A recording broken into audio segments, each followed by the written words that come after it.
What's up guys, Josh here and welcome back to another video.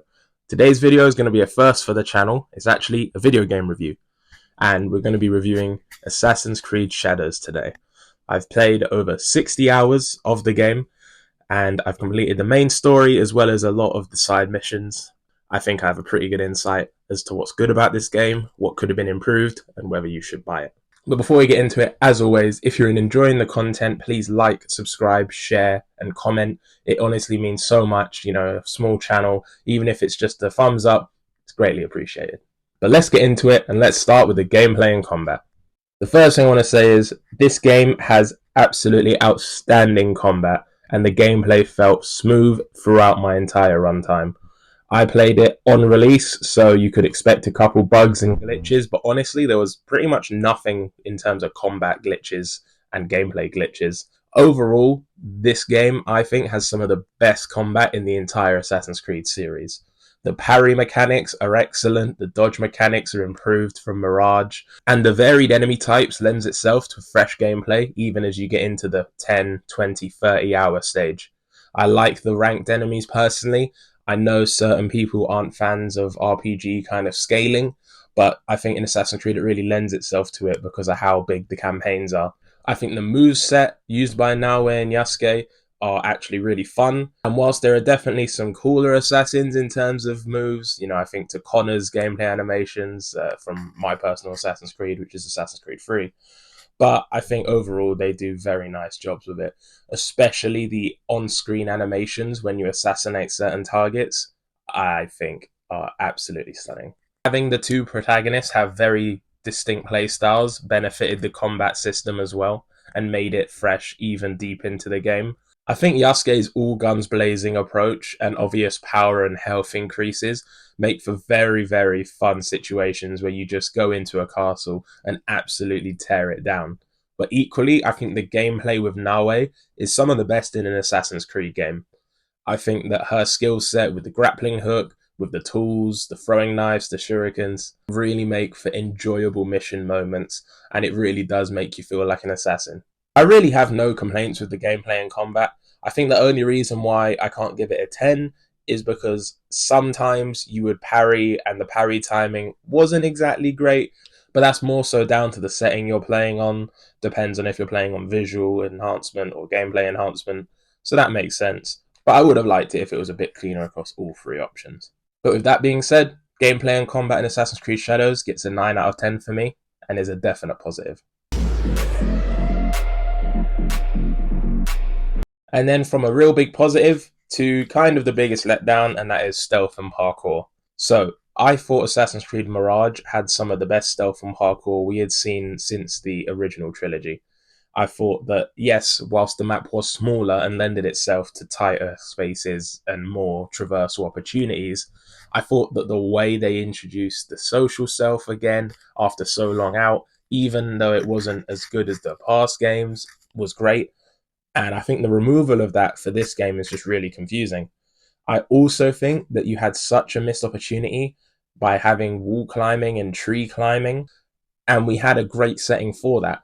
The Japan setting has so many forests, so many times you could just climb up a tree, but it's not in the game, which actually makes some of the more beautiful parts of the map a bit, uninteresting. You can't actually climb up and get to different landscapes apart from synchronization points. So the parkour is definitely lacking. By no means is the mechanic bad or the feel of it bad. I just think due to the map being so big, there's less chances to actually chain together, stealth runs. So it's a bit annoying in that aspect. Where Mirage felt seamless going from building to building, from a ledge to a wall, Assassin's Creed Shadows can at times feel a bit clunky. You might be able to chain together one or two things, but then you have to drop down and then go to somewhere else, which again is in large part because of the map size. But equally, I think there could have been a lot more opportunities, especially with the grappling hook. I think the grappling hook is really underutilized. I think definitely they could have made it so you can use the grappling hook, not as a zip line perhaps, but something like that, in a way that allows you to chain together more parkour runs. But again, after how good and consistent Mirage was with stealth, it's very disappointing that they're going backwards in that aspect, even though it's the next game. So again, whilst not terrible, the stealth and parkour was quite disappointing and only gets a 7 out of 10. And now we get on to potentially my biggest frustration, and that is the story. I want to make it clear from the outset the story overall is by no means bad. The story itself is coherent and is very solid and very simple to follow. However, this game started off absolutely on fire, in my opinion. I think the opening 20 minutes of the game is masterful work. From the cutscenes to how they introduce certain characters, I think they've done such a good job. And that largely carries through for the first two-thirds of the game, roughly. I think the first two-thirds of the game, where there's a specific goal, specific set of targets you need to accomplish, I think work really well, and how you go about them lends itself to keeping it interesting for the player. And honestly, up until the second to last thing you had to do before the main story kind of wrapped up, I was really invested and really excited to see how this game was going to end out. Now, when we got to the actual ending, I thought it fell very flat for two very specific reasons. I won't get into spoiler talk right now, I will do shortly, but I'll put a warning on the screen so that you can skip forward. But I think the last segment of the main story had some major issues that could have easily been avoided with a couple tweaks, and I'm not sure why they chose to do it the way they did. But overall, the story for me gets an 8 out of 10 just because of how strong the game started. Honestly, if the game had kept up with how the game had begun, it would have been a 9, 9.5. But for two specific reasons as to why I think the story kind of fell off, I'm going to talk about that now in some spoiler talk. Please skip to the marker on screen if you'd like to ignore the spoilers. I thought the start of the game was masterful, introducing us to Nawe and Yasuke at the same time, at the same event, but with different perspectives, was honestly some of the best I've seen in Assassin's Creed in terms of an opening story. I love that over the rest of the game, you uncover more things that add to that opening and really flesh out the beginning of the story, which makes it feel even better. I think the Shimbakfu are actually some of the best targets we've seen in Assassin's Creed. I mean, the way they're introduced is just complete aura farming on their part, by the way. But they actually look so cool. It's probably up there with some of the best villain introductions. Off the top of my head, Assassin's Creed Origins comes to mind in terms of another one that was handled really well. But yeah, honestly, the way they handled the Shimbakfu throughout the opening two-thirds was great. I thought the missions were great and didn't really get that repetitive. Considering there's 14 of them, I was very impressed that I didn't feel bored when I got to the last few. And I think the side characters are honestly very enjoyable. I think Junjiro, whilst can be annoying at times, is ultimately a sweet kid and a nice change up because there aren't that many kids in Assassin's Creed stories. I thought Tomoko was a very strong character, and actually I thought I sided with her a lot of the time more than some of the main characters did. And I think the other allies you meet along the way are actually very intriguing, especially the one who goes on to be an assassin member at the end game. I think he is actually super interesting, and I'd love to get an expansion on him and his story. And I think Naoe and Yasuke both have very interesting narratives, which leads me on to one of the main issues with the endgame. The fact that Yasuke and the Templar stuff just gets thrown on you at the very end of the game, having very literally no build up throughout, is a bit sad and a bit confusing because, as we know, the Templars are literally the biggest enemy in Assassin's Creed, and they really hadn't been mentioned throughout the first 30 hours, which was a surprise to me, but I thought they were going a different direction entirely, which I would have liked to see play out if they were going to do that. But to bring them in for the literal last third, it just removed all the stakes because you've been chasing the Shimbakfu for 30 hours, trying to avenge Nawe's father. And then the game kind of says, oh, by the way, they aren't important. These guys are really important. And then you have three targets from the Templars before you get to the final Templar. And it literally takes like 8 hours. It's not long at all, the final section of the game. I thought it was super rushed. I thought it was super weird. And it really left a bad taste in my mouth, especially given that you went so hard on finding the Shimbakfu one by one, to then just kind of chop through the Templars, who are meant to be even more powerful and the force behind the Shimbakfu. I just thought it was super confusing. I honestly have no idea what Ubisoft were thinking, introducing them that late in the game with no prior knowledge. If they wanted to do it that way, why didn't they have some little hints throughout the game that there was a deeper organization? There was nothing. It was literally just someone is behind the Shinbaku.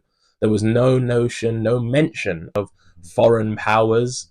You know, I thought it was really, really out of the blue, and it really took me out of the game. The sudden shift at the end of the game to Yasuke being the narrative focal point also felt very out of the blue, and it's such a shame because the story is so good, but because you've played as Naoe for large parts of the game and it's her narrative finding the Shinbaku, it really does feel like just two different games shoved into one. I feel like they could have done a way better job at intertwining the stories throughout. You could have given us the Nuno Caro mission, for example, about a third of the way through, and then say, he was working with a group. And then you're like, oh, okay, that's the Templars, which would make the rest of the Templar stuff not as out of the blue. And also, it makes it feel very much like Yasuke just hijacks the game at the end, when for a large portion of the game, you're forced to use Naoe. And it felt really disjointed, which is a shame. And another real big issue with the endgame is why on earth was the final Shinbaku member not a boss fight? It makes zero sense to me why they didn't have Mitsuhide and the final Shinbaku member swap places, because I thought the Mitsuhide boss fight was insanely good.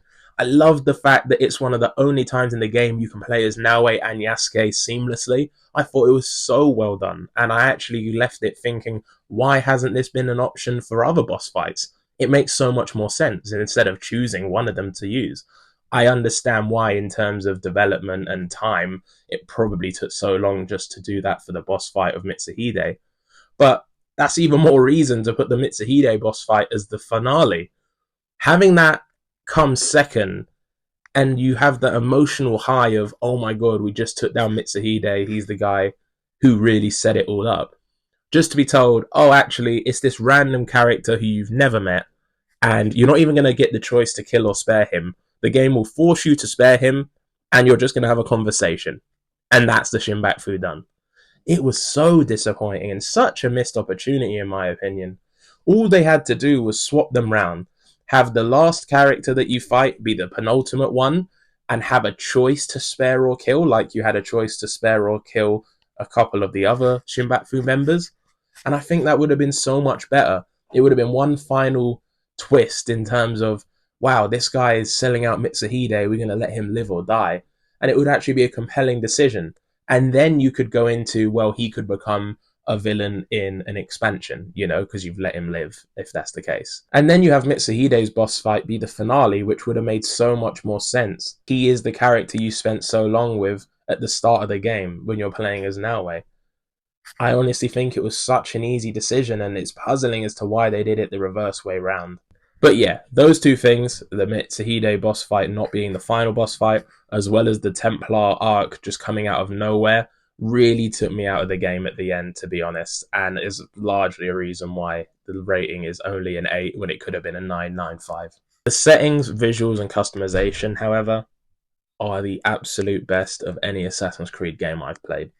And yes, obviously it's the latest title, so it should look better than games that came out in 2008. But nonetheless, I think the Japanese setting really lends itself to being the best Assassin's Creed game visually.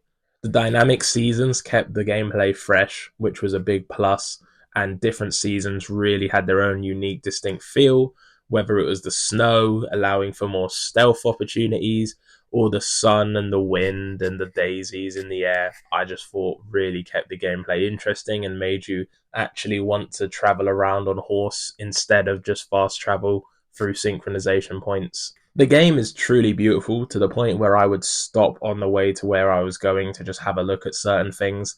The amount of photos I took in photo mode is crazy. One of them is actually now my Xbox wallpaper. And I think the game does a really good job at not wasting any space. The map is absolutely huge, but it feels like there's no areas on the map where there's just filled space or like empty voids. There's various castles, various temples, towns, villages. The seaside and the beaches are actually populated pretty well, especially with boats. It feels like there's something to do on every part of the map, from the shrines to the Kujikiri activities to the archery mini games to finding different hideouts. I honestly think this game has the best setting of all the Assassin's Creed games, even better than an Origins, which was super cool as well. And as I said, This is my personal favorite Assassin's Creed game in terms of style and look. I would be shocked if it wasn't universally in people's top 3, and for that reason, it gets a 10 out of 10 rating from me.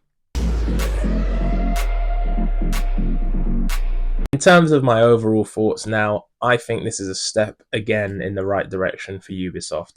I think Mirage was a great starting point after a couple of disappointing titles, and even though it falls short in a couple of areas, this game is by far one of the better entries in the series.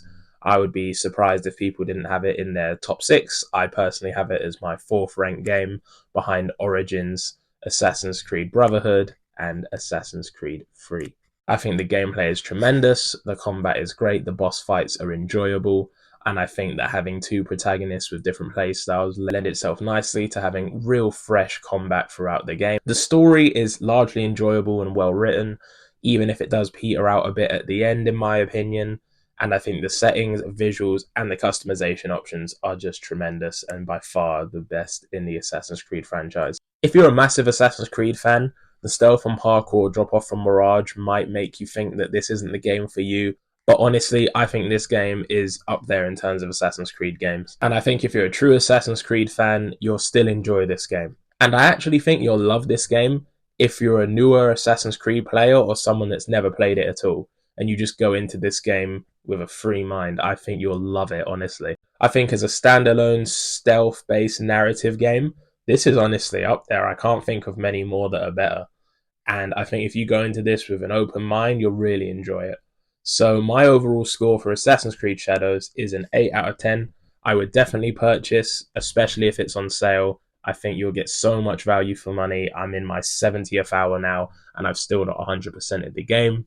And yeah, I think you'll really enjoy it if you do buy it. But that's been all from me today, guys. Have you played Assassin's Creed Shadows? If you have, let me know in the comments. Did you like it? Were there things that you agreed with me on? What were the things that you thought could have done better? Where does it rank in your top Assassin's Creed games? But as always, thank you for watching. I'll catch you guys on the next video. Peace and love always.